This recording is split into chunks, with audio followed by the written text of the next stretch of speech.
Now you can see that on the print now, the last time I ignored this area and printed this flat-ish grey background using a bit of extend and a small amount of black ink.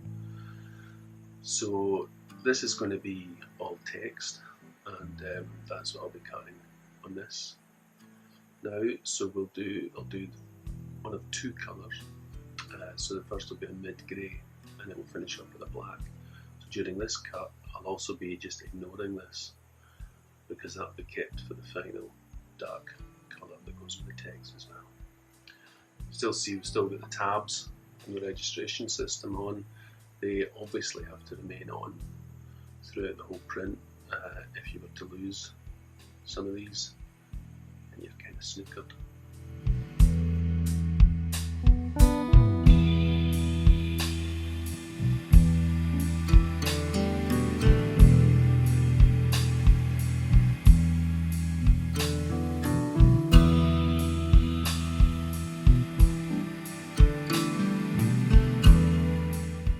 So cutting text or writing is something that I enjoy doing. And with any form of printing that the paper comes directly in contact with the block, like Linocut, anything that is recognisable has to be reversed on the block itself. So cut back to front or a mirror image. So that would be a view with distinctive features, or someone's face that has distinctive features, say like Mikhail Gorbachev with his birthmark on one side of his head.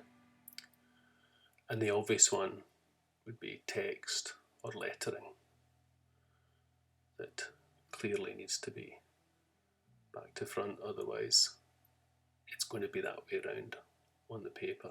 So cut it back to front on the block, and it mirrors onto the print, and therefore the correct way around.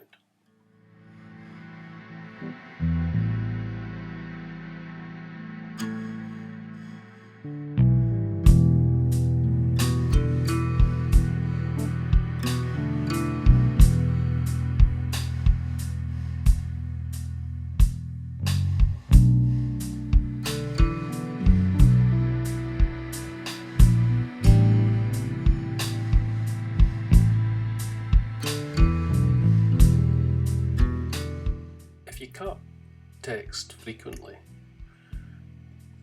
it almost becomes second nature, and you're able to read and write back to front. So with this type of lettering that I'm doing here, I like to just draw this directly, write it directly onto the block in reverse, and just see where it goes really. There's no huge plan with it, and then that gives me a bit of freedom to bend the writing and increase the size, scale of it, and just get a nice free flowing graphic with it as it kind of makes its way across the surface of the block.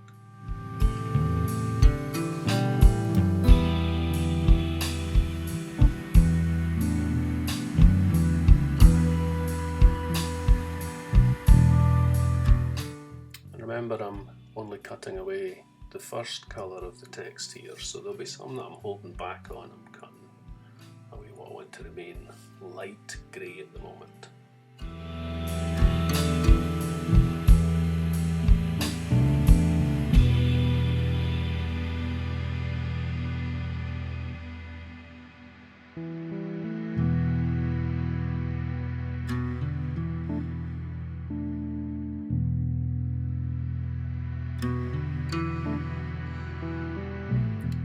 And on to the mixing of the colour. So if you remember, the light grey used extender with a bit of black, and now I'm simply increasing the amount of black into that ink, and then you can see that it's quite difficult to judge just how dark it is, so that's why I'm testing it here and maybe just adding a little bit more until I'm happy with it on the paper.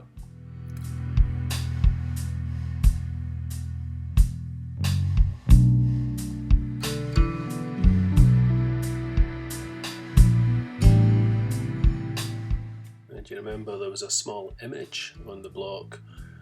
I don't want this ink to get on that, so I'm using a small roller again and carefully inking around it, and then making sure that I've got reasonable coverage of ink on the rest of the block. So effectively all the text and not the image.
So we're getting ready for the final push, the final colour, which I think will just be a straight black. And this time I'll be working on finishing off the text. There's a lot of areas within the text to finish cutting. There's black grey areas here that will become grey with a black on top of them. So in that case, again, because it's reduction cutting, I'll be cutting away everything I want to remain grey. But I'll also be working on the wee image as well. So the last colour printed on that was that kind of reddy, ochre kind of colour up here. So again, in that I'll be cutting away everything I want to remain that colour. So, see how it goes.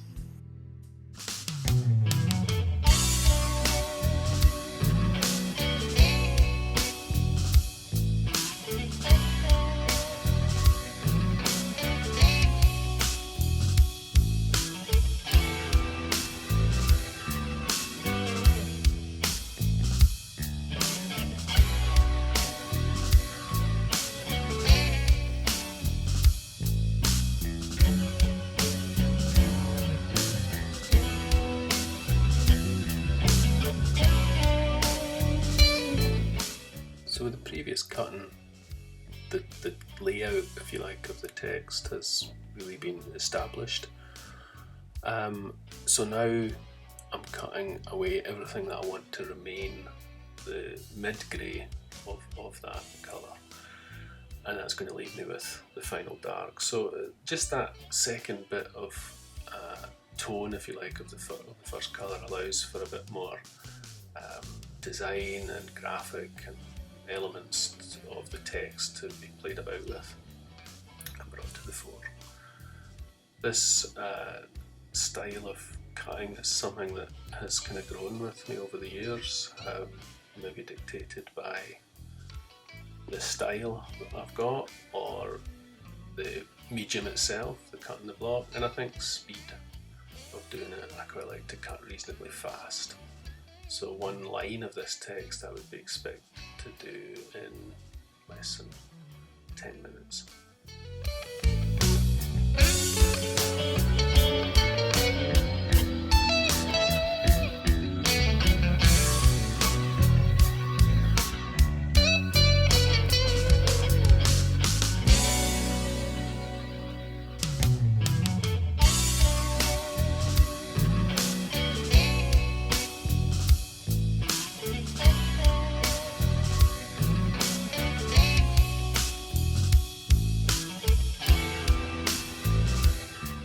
So ready to go for the final colour, and in this case it's a black, straight black, so just this lovely Charbonnel relief black and a larger roller because I don't need to avoid anything. Remember, it's going across the image, so when I was cutting the last bits of the image I wasn't thinking about the mid-grey, I was thinking about the reddy brown that the image had been and cutting away everything I wanted to remain that.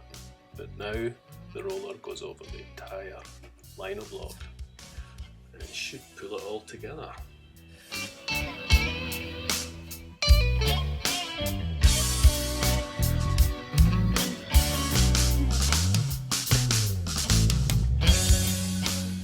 A wee bit of blotting here just to create a sort of half black, and then onto the press for the final time. The registration marks doing their job for that last time. If it all goes wrong here, it's a nightmare.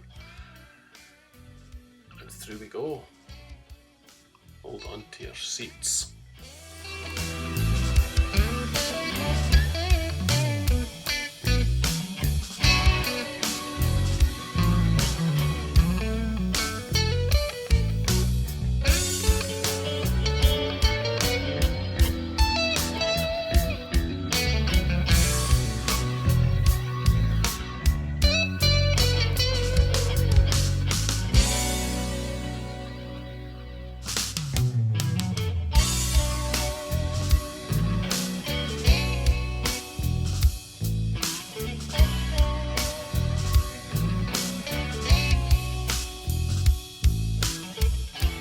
So there we go, finished print, 6 colours in all, initially 3 on the small image area, and then you've got the 3 shades, the two the light grey, the mid grey, and then the black which covers everything.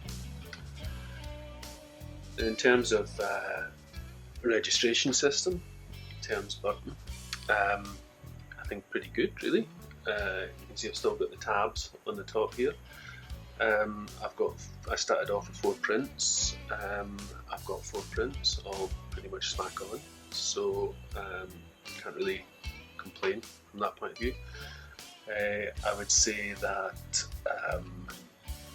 most issues with registration probably come with placing the paper. So although the block is put down conventionally, the paper is using these tabs, so it seems to have certainly made that a lot easier to do if people are interested in using it.